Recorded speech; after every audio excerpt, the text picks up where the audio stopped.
Hello hello hello hello. વાર્તાનું નામ રોટલો. લેખક ઝવેરચંદ મેઘાણી. તો આ વાર્તાની શરૂઆત ગણેશ વંદનાથી કરીએ.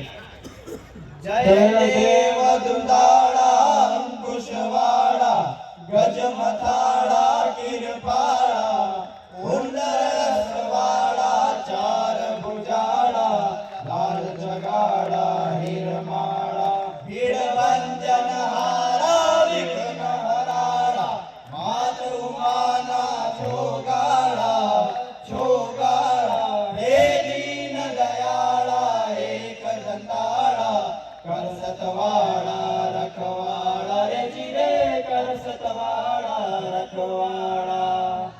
આજે તો ગુજરાતની જિંદગી દરાની વાત કરવી છે ભાઈ.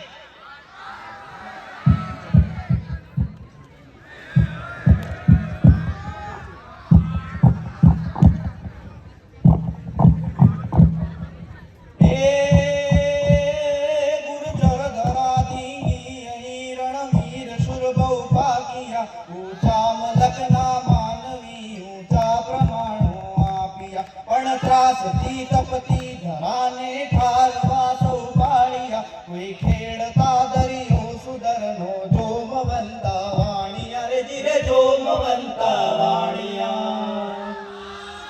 ગુજરાતના હાલડ પંથકના એક ગામની વાત છે ભાઈ.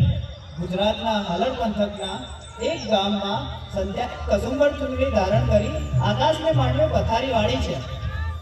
એવી રંજુ કુંજુ વેળાએ અજાણી ગોમકાના એક આદમીએ ગામની બજારમાં પગ મૂક્યો. ઘેરદાર ચોરણો ઉપર આછી પચેડી ભેટ, પાસાબંધી કેડિયું ઉપર 24 આંટાની ગોળ પાઘડી, દાઢી મૂછના કાતરામાં કાબરચીતરી કોડતા કળાય છે. પણ ચહેરાની ચામડીની રતાશ એના સુખીપાને છતી કરે છે. ગામના નગર શેઠ સાંજ વેળાના ગ્રાહકને સાચવતા ખાતા વહી રોજ અને ગળ્યું જેવા ચોપડાને ઉઠાવતા જાય છે અને નામું ખતાવતા જાય છે. ગામના શેઠનો કરિયાણા ગંજાળાનો બહોળો વેપાર અને ગામના દાસ્તાન વેપારીની એની છાપ. એટલે જ સાંજના હટાળાની ગ્રાહકોની ઢીંગ જામી છે. શેઠ ગ્રાહકોની ઘેરામાંથી પેલો પાઘડીવાળો આદમી આગળ આવીને બોલ્યો, એક જણને થાય એટલું સીધું તોડી દો ને. સાવ અજાણ્યો સ્વર સાંભળીને શેઠની નજર દુકાનના 12 શાખા ભણી મંડાણી. ચોપડામાં વચ્ચે તચલી આંગળીના ટેકવેથી ચશ્માને ખૂણેથી ઊંચે થયેલી એક નજરે આંખૂંટના શરીરને માપી લીધું. પગથી માથા સુધીનો પહેરવેશ અને ચહેરાની સુરખી ઉપરથી ચતુર્વાણીકે અનુમાન કર્યું કે આ માલધારી સોરઠનો જ હોવો જોઈએ. આમ કેણી બાજુ આવો છો ભાઈ? શેઠે આંખની ઉપર માયાભરી આંખ ટેકાવી. બહુ આગેથી શેઠ, ગીરના નેહડેથી. આવતાને ટૂંકો જવાબ આપ્યો. ઓહો, અમારા હાલારમાં? હા, બળદો વેચવાના હતા. વેચાઈ ગયા? હા. જ્ઞાતિએ? દેવીપુત્ર છું. મારું નામ સામતભાવ. હવે શેઠ ગાડીએથી ઊભા થાય છે. આ પંથકમાં કોઈ સગું સાકું છે ભાઈ? સગું તો માતાજીનું નામ છે, પણ રાંધતા આવડે છે હો. અરે, દેવી પુત્રના હાથે રાંધવું પડે? શેઠે ચોપડાની દોરી બાંધી અને પોતાના દીકરા સામે જોયું. સંસ્કારી વાણિયાનો દીકરો આમની ભાષા સમજી ગયો. હા બાપુજી, હમણાં કેવરાવી દો. દીકરાએ હળવું હસીને ટૂંકમાં જવાબ આપ્યો. શેઠે સામતબાનો હાથ પકડ્યો. ભગવાનની દયા છે ગઢવી. આજે વાડું મારે ઘરે કરવાનું છે અને રાત વાસો પણ. સવારે તંકા મારે સુધીથી નીકળજો. ગઢવીને શેઠની વાણીમાં આખાએ હાલરની ખાનદાની ટેકાણી. આ પંથક એને હરખાળો ભાસ્યો. પરાણે બાવડું પકડીને શેઠ આ ગઢવીને પોતાને ઘરે લઈ ગયા. ભીગાવટ જેવડું ફળિયામાં 10 ભેંસો બાંધેલી હતી. એક ઓસરી 4 મોટા ઓરડા. વેપાર વાણિજ્યની સાથે સાથે શેઠનો દૂધ ઘીનો પણ મોટો વહીવટ ચાલતો હશે એવું લાગ્યું. ફળિયામાં ઢોળિયા ઢળાયા, ધડકલા પથરાઈ ગયા, ભેંસો ધોવાણી અને શેઠ ગઢવી સાથે વાળું કરવા બેઠા. ઘીમાં તરબોળ બાજરાના સોડમના રોટલા અને છલકતી તાંસલીમાં દૂધ પીરસાણા. શેઠ જમતા જમતા ઊભા થાય અને ગઢવીની તાંસલીમાં પરાણે દૂધ પીરસે. અરે લ્યો ગઢવી. અરે નાના શેઠ, દીકરા પણ ટાણ્યા કરે. 12 શાકે ઊભા શેઠાણી પણ આગ્રહ કરે. નિરાંતે વાળું કરજો હો ભાઈ. દેવી પુત્ર અમારે આંગણે ક્યાંથી? આમ વાળું પાડી પરવાળી ગઢવી અને શેઠે ફળિયામાં ઢોળિયા ઢાળી દેહને લંબાવ્યા. પોતપોતાના પંથકની અને સુખ દુઃખની આડી અવળી વાતો કરી પછી સુખરાત કરી. સવારમાં જાગ્યા ત્યારે અજાણ્યાપણું ઓગળી ગયું હતું. હાલતા વેળાએ ગઢવીએ શેઠાણીની હાથમાં 5 રૂપિયા આપીને બોલ્યા, "લો બોલ, આ મારું કાપડું." થોડી આનાકાની પછી શેઠાણી પણ રૂપિયા લઈ લીધા, પણ ફરી આવવાના વચન લીધા. 5 રૂપિયા એ સમય કયો એ નાની વાત ન હતી. બોલ, તમારે ઘરે ભાણા ભાણીના લગ્નમાં જરૂર આવીશ. જય માતાજી. એમ કહીને ગઢવી પંથે પડ્યા. સામત ગઢવી નિહેડે આવ્યા. સમય વીતતો રહ્યો અને આ વાત ઉપરથી 15 વર્ષના વાણા વીતી ગયા ભાઈ.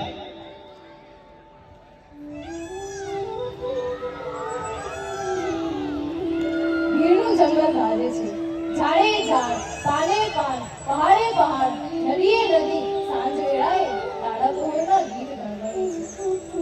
બંકી ધરના આગળ રસ્તાઓ અને ઢાળ ઢોળાને પાર કરતા 20 જેટલા ઝાડના ગાડા દણેડ દણેડ ચાલ્યા જાય છે.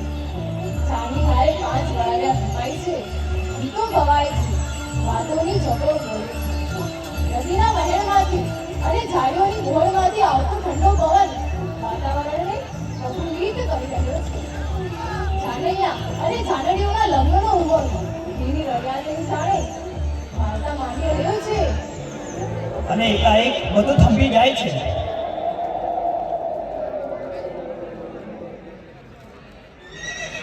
ધરતીના ભેગાળમાંથી ફૂટ્યા હોય એવા વિશેષ લૂંટારા ભેગડ ઉપર ધસી આવ્યા ને ગાડાને ઘેરી વળ્યા.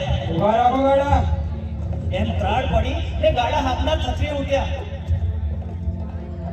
વરરાજા સાથે સૌથી આગળના ગાડે બેઠેલા શેઠ હજુ તો કાંઈ વિચાર કરે એ પહેલા એને નમતે બંદૂકનું નાળસું આવ્યું. જાણી જાન છે એલા. લૂંટારાનો કટકાઈ ભરેલો સ્વર ગીરના ખાખરાના ઝાડવાની ડાળીઓમાં ભરાઈને વિખરાઈ ગયો. હાલાર પંથકના સરપદળ ગામની છે બાપુ. શેઠની પાઘડીના આંટા ડોકમાં આવી ગયા. એલા એ વળાવ્યા, હથિયાર મૂકી દો, નહીંતર શેઠના વરરાજાના માથા ઘોડીથી વિંધાઈ જશે. વળાવ્યા લાચાર બનીને જોતા રહ્યા. 4 લૂંટારાએ પછેડી પાથરી રાખી અને એમાં ચંદ્રિયાના ઘરેણા માંડવા પડ્યા. સે વાલની વાણી પણ બચી નહીં. વરરાજા માટે રાજ દરબારમાંથી લાવેલા હીરા મોતીના કિંમતી ઘરેણા પણ લૂંટારાઓએ આંચકી લીધા. આખી જાન કગને ઉઠી. કારણ કે શેઠની તમામ મિલકત પણ વેચાઈ જાય ને તો પણ રાજ દરબારના એ ઘરેણાની કિંમત ચૂકવાય એમ નહોતી. શેઠ સહિત સૌના મોટા કાણા ઠળક થઈ ગયા. લૂંટારા ઘરેણાના પોટલા ચડાવીને ઘોડે ચડી જંગલમાં અદ્રશ્ય થયા. મોટી ધાડ પાડી છે તે ભટકાતા લૂંટારા જંગલના આડવીડ રસ્તે નિરાંતે ચાલ્યા જાય છે. એમાં પાછળથી સાથ સંભળાણો. એલા કેણી પા. લૂંટારાએ પાછળ જોયું તો કરોડપાડાના નેસનો મોબાઈલદાર ગઢવી સામતભા હાથમાં ડાંગ રમાડતો નજીક આવતો દેખાયો. આ સામતભા કોક વેળા અસુરા નેસડે આવેલા ભૂખ્યા દુખ્યાને પૂછતો નહીં કે તમે કોણ છો અને રોટલો આપતો. સામતભાની રોટલાની રખાવટથી લૂંટારા વાકેફ હતા અને અંતરિયાળ ગીરમાં સામતભાનું ઝૂંપડું એટલે અન્નપૂર્ણાના આશ્રમ સમાન હતું. આ લૂંટારાએ પણ ઘણીવાર પોતાના પેટની આગ ત્યાં શેકી હતી. એટલે જ ગઢવી સામે છુપાવાનો કોઈ અર્થ નહોતો. મોટો હાથ માર્યો છે ગઢવી. વાણિયાની જાન હતી. વાણિયાની જાન? કયા ગામની? હાલર પંથકના સરપદળની. હે? ઈ તો મારા ભાણાની જાન. રાખો રાખો સામતભા, નાતે વાણિયા વેપારી ને પાછા ક્યાં આવ્યું એ સરપદળ? ઈ વળી તમારો ભાણો ક્યાંનો? એવો કયો નાતો? રોટલાનો ભાઈ, રોટલાનો. ખરે ટાણે જે આ પેટની આગ ઠારે એની હારે સંબંધમાં નાત જાત ન આવે. અને એ શેઠાણી તો મારા ધર્મના બોધ. મારે કાપડું કરવું પડે. કઈ કોડ ભાડો ગઢવી. અને ગઢવીએ 15 વર્ષ પહેલાની વાળુવાળી રાતની વાત કરી. વાત સાંભળીને લૂંટારાની કથન છાતીમાં પણ પરબકારની સરવાણી ફૂટી. સામતબાને ખભે હાથ મૂકીને લૂંટારો બોલ્યો, વાત જો રોટલાના રખાવટની હોય ને ગઢવી, તો કોઈકથી વેળા તો રોટલો મેં પણ તમારો ખાધો છે. ભલે તમને ખબર નહીં હોય પણ ઉપરવાળાએ આજ મને રોટલાનું ઋણ અદા કરવાની વેળા આપી છે. ઈ કેમ જવા દો? જો આ તમારી ભાણાની જાણના ઘરેણા, જાઓ સોંપી દો. ઘરેણાનું પોટલું હાથમાં આપીને લૂંટારા ગીરની જાડીઓમાં ઓગળી ગયા. ઉતરેલ મોઢે ધીમે ધીમે ચાલતી જાનના ગાડા ગીરના ઉબડ-ખાબડ રસ્તે હવે હોશ વગરના ચાલ્યા જાય છે. થોડી વાર પહેલાનો ઉમંગ અને ઉછરક ઓગળી ગયો છે. બળદોનો દુગરમાળ પણ હવે જાણે લગ્ન ગીતના છોડને બદલે મરસિયાનો સૂર રેલાઈ રહ્યા છે. એવામાં પાછળથી સાથ સંભળાણો. શામજી છે. લૂંટારાના અવાજથી ફફડેલા જનૈયાના કાળજા ફરી થડકી ગયા. મુંજા શોમાં બાપ, લ્યો આ તમારા ઘરાણા પહેરી લ્યો. કહીને સામતબા આગળ આવતો. તમે કોણ ભાઈ? એમ કહીને શેઠ ગાડેથી નીચે ઉતર્યા. કનૈયાને ભગવાને વહાર કર્યો હોય એમ હરખાતા પોતપોતાના દાગીના પહેરવા લાગ્યા. મને ના ઓળખ્યું છે? ગઢવીએ બે ડગલા આગળ આવ્યો અને શેઠે એને નીરખીને જોયો. હું સામતબા ગઢવી, તમારા આંગણે મેં રોટલો ખાધો છે, યાદ આવ્યું? અને શેઠે ગઢવીને પોતાની વચમાં લીધો. ગઢવીએ ઘરેણા પાછા કેમ આવ્યા એને માંડીને વાત કરી અને શેઠને કહ્યું, રોટલો દેવાનું નિમ તો મેં તમારા ઘરેથી જ લીધું હતું અને એનું વળતર પણ આજ તમને જ મળ્યું. અરે તમે તો મારો રોટલો લાખ ન કરી દીધો ગણવી. એમ કહીને શેઠે ગઢવીને ફરી વચમાં લીધો. હવે તો મારે પણ ભાણાભાઈની જાનમાં આવવું છે હો બોન, પણ પેલા ગરીબના નિર્ણય લાપસી ખાઈને પછી જવાનું છે. અને સામજી શેઠે દીકરાની જાનના ગાડા વાળ્યા અને ગઢવીના નેહડા બાજુ વળી ગયા. આ હતી વાર્તા રોટલો. આ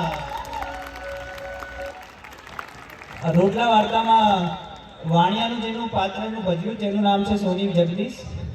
શેઠાણીનું પાત્ર ભજવ્યું એમનું નામ છે જીયા પટેલ અને એમની દીકરીનું પાત્ર ધર્મી પટેલે ભજવ્યું છે.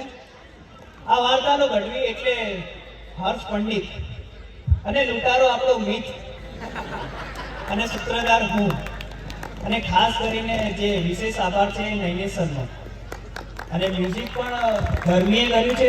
અને જ્યાં પણ અમે અટક્યા, જ્યાં પણ અમને પ્રોબ્લેમ પડી ત્યાં એઝ અ મેન એકદમ સારી રીતે સપોર્ટ અને લાઈક ફ્રેન્ડ હોય ને તે રીતે ખભે હાથ રાખીને કીધું, ચિંતા ના કર, બધું થઈ.